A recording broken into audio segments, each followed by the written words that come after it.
Hi everyone, this is Tanya from Flying Dog Studio. Thank you so much for joining me as I add another entry to my sketchbook, and I believe this is entry number 4, so yay for me doing this an entire month.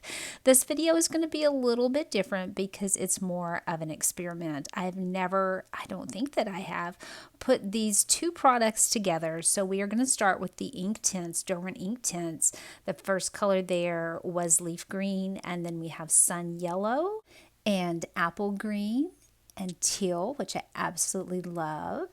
Then there is bark, and finally baked earth. I'm starting with a base of just the Inktense, and this was a very dark piece. It was like a woodsy piece that had some light in the background.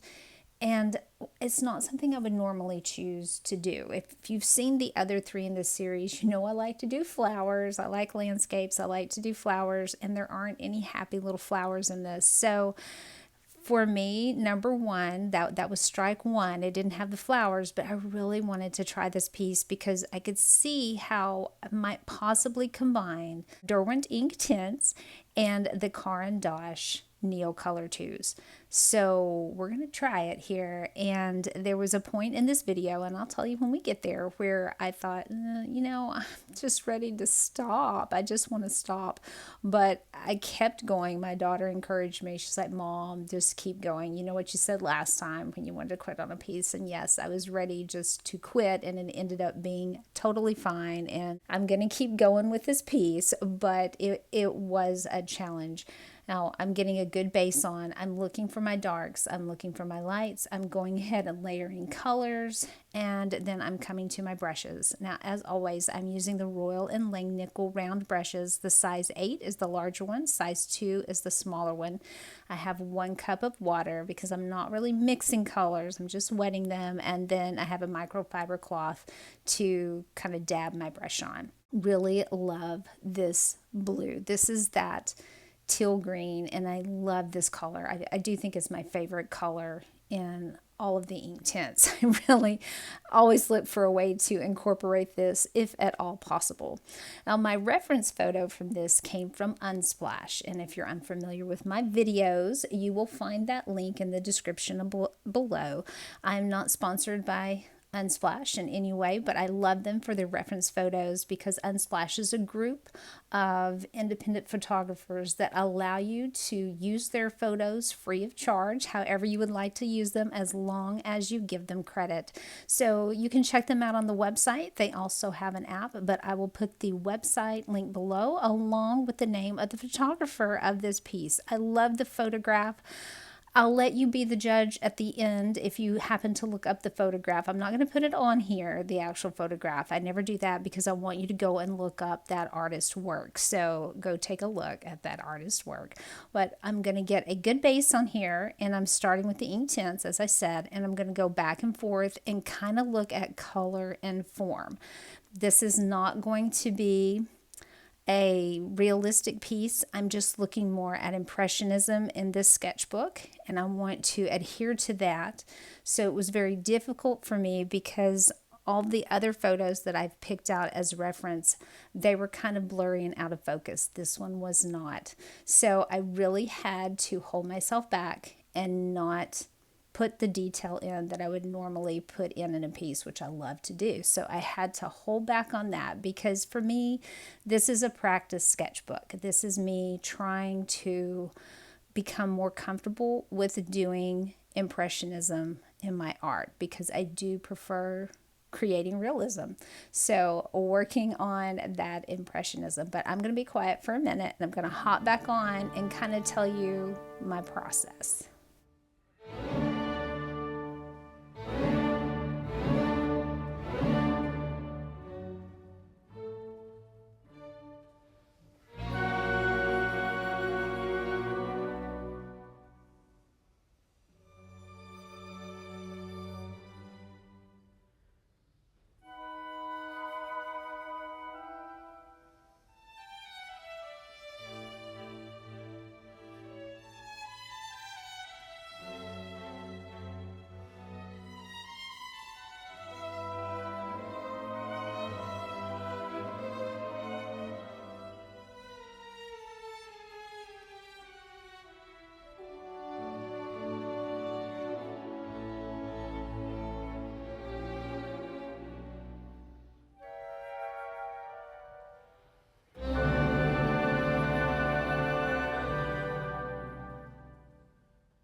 At this point, I think you can sort of make out the trees and where the opening is going to be. And I should mention that this is the second layer, and I am drawing this between the layers and applying the different mediums here. So now that we have a good base of this, we're going to get started with the Caran Neocolor II. And first off is my poor little orange that I broke in the last video. That was so sad. But we have umber and jade green, which is beautiful, russet, and some ochre. And I don't use this one a lot. It's the dark green. I do use dark olive a lot and light olive. This is the yellow, green, white, and a turquoise blue, which is also another favorite of mine. So now that my layer below is green, I'm doing sort of a color matchup.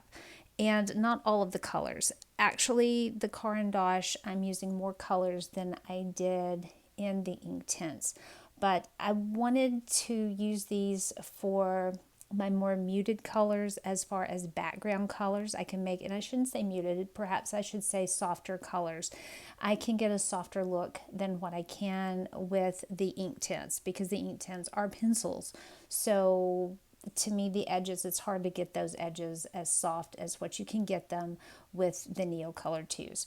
So I'm coming in and I am getting the other forms that I didn't get, the softer forms that I didn't get with the Inktense. So that's what you're seeing here. I always keep white on hand because I like to soften colors with that. I don't necessarily, when I'm using these, use the background of my paper to get that white. So I'm going to activate these. And normally what I do is do one whole layer like I did on the Inktense, let it dry, add another one, but you're going to see me going back and forth on these and not completing a whole layer. I'll go ahead and activate it with the water, and then I'll come back and add some more color while some parts are still drying.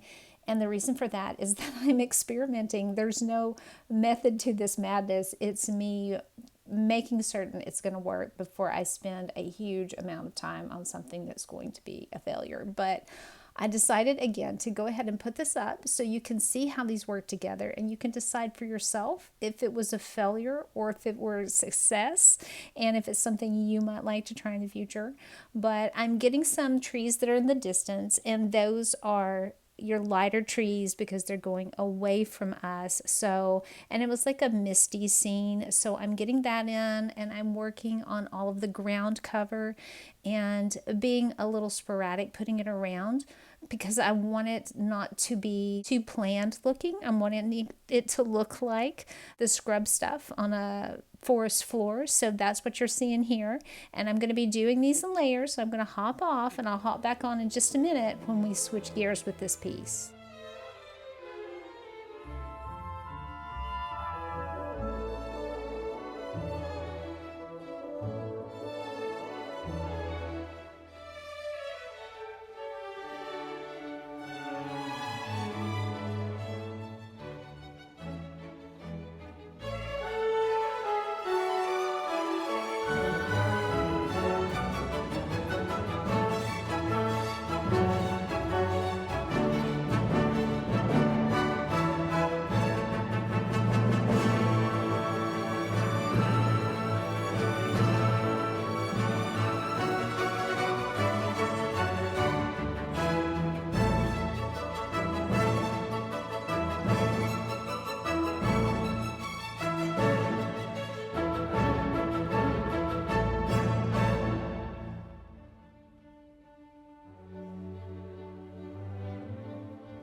This finishes our first layer of the Caran, and I'm coming back much like the Inktense and adding a second layer. Now this is completely dry as I'm coming back and adding the second layer. When you saw me finishing off activating the colors just now, that I let everything dry, and now all of this is a new layer on top. This left hand edge was super dark, and the trees had a lot of green, bright green on them, but yet it was dark as well. So, and I have found a way to incorporate this color. I love that color, but it had a lot of green in there that I had to put the bright underneath so it would come through the dark. But I have to keep building color up on this side because none of these colors were dark enough for me, and I did not want to use the black, so I ended up using umber and russet because there was a lot of red brown in there, so that's why I chose that particular brown. Now, I believe it was Sabine in one of my previous videos, because I do mention I don't like using black, incorporating black, because this is Impressionism and Impressionists tried to stay away from black, so I'm trying to stay away from black. And Sabine suggested that I use burnt umber and blues, and that would give me a good dark color in there, because I do want to get some Payne's Gray and still haven't done that. I need to do that. But Sabine, tell me, if you're listening to this, tell me down below, which blue do you recommend? Because you said I had it in my set. I have the 40 set, and I should have picked up that burnt umber, but I'd already started on this. And so I will try to get that next time when I have another dark piece. But I think I really needed that russet because it had a lot of red in it. So again, as I'm putting the water on here, the color is starting to really build up. Now, these are a wax oil crayon, and that's what it will say on the website, that these are a water soluble wax oil pastel. So they are going to build up on here, and at a certain point I know I'm not going to be able to come back with the Inktense, but I'm going to keep trying, and you're going to see that in here. I'm going to keep trying, but these are starting to build up, and eventually they will build up enough that they are going to be used more as oil pastels instead of water soluble oil pastels, because sort of like crayons, coloring with the wax on crayons, that will build up and will give you a sheen. I did not quite get the sheen on here, but it does build up to the point that I can no longer add any color to the piece. So then it makes you say, well, has she overworked it? Quite possibly, but I had to put enough color on here in order to build up those darks. If I had it to do again, I would probably add more darks with the Inktense because those are so intense. I probably should have used some more dark, but I'm a person that tends to err on the side of caution, and I didn't want to add too much too quickly. So in the end, I had to end up adding more of the Neocolors on top to build up those darks. So we're going to keep working here, and I'll hop back on again in a second.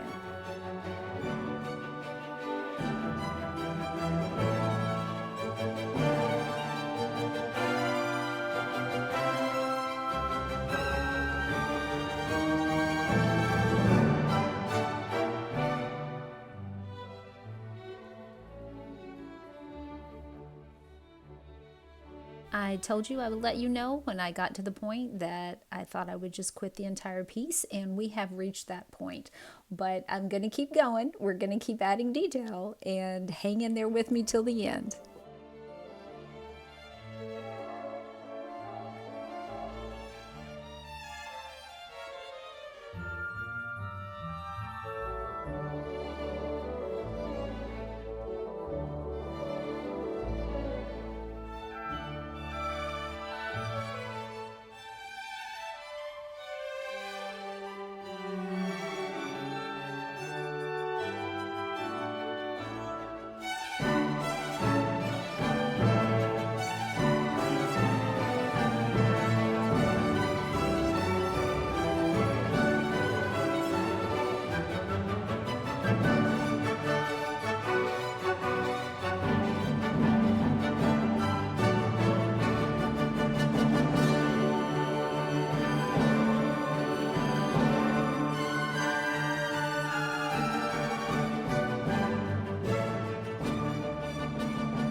This is me wanting to add the detail, but I'm not going to add definite detail. I do need to add these little branches in because they are a part of the piece, and I'm going to blur them out with water and try to soften them just a bit. And I knew that this was where the Inktense could come back in, and I hadn't put a great deal of the Neocolor on there, so I knew there was not a lot of wax built up in that background, and I had completely activated everything that was there. So I was hoping those would do well, and they did.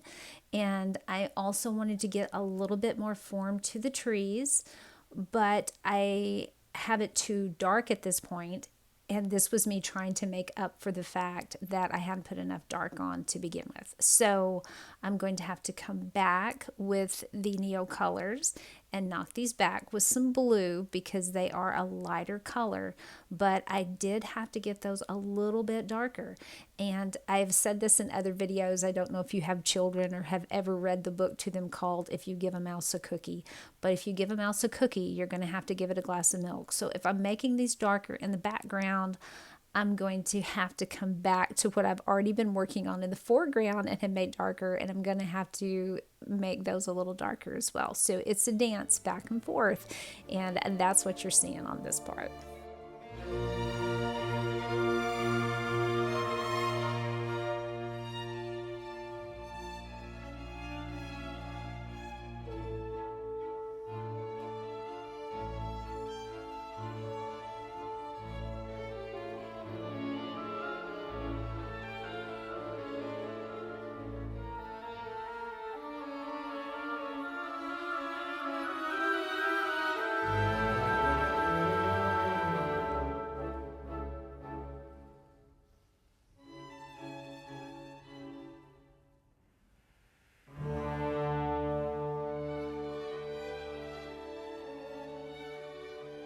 At this point, I decided to totally commit and keep going with this piece because those Caran worked so well on top of that Inktense. I could not believe how smooth they went on, how they gave me the exact color that I needed, how they blended so well together. I was actually very pleased with this. So this was the point. I told you the point that I wanted to quit, and I hung in there for about 15 more minutes and was glad I kept going.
So as you can see at this point, I have the Neocolor II sitting right beside the Inktense, and I am just picking them up interchangeably when I feel like I need a little more definition, a little bit harder color.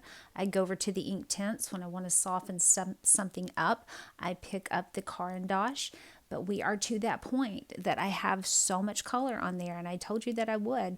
I have so much color on there that I can no longer use these Caran except for this background right here. I'm still able to turn them into a watercolor, but from this point on, my daughter came through and she said, they look almost like gouache. And I said, they kind of do. In person, they do. They just have a thicker watercolor look to them, and they're no longer this light, airy look. So they have more of the oil pastel look once I got to this point. But I really kind of liked that. So again, I'm going to keep adding these on, and you're going to be able to tell when they are getting to the point that I can't really use the Inktense anymore. So the final details are coming straight from the Caran.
Just a few more details to add on, and then this piece will be finished. Let me know what you think in the comments below. Was it a success? Was it a failure?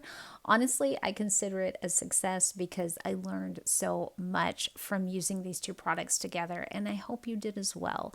And Sabine, if you're listening to this one, please let me know which blue you would recommend to go with the burnt umber. I would appreciate it. And if anyone else has a suggestion for me, if you've tried these, let us know in the comments below, and let's be a community that helps each other out as we learn all of these different mediums. As always, thank you so much for being here. I'm always happy when you're here. I hope you will join me when I add another piece to my sketchbook. I hope that will be very soon. But until then, I will see you in the next one.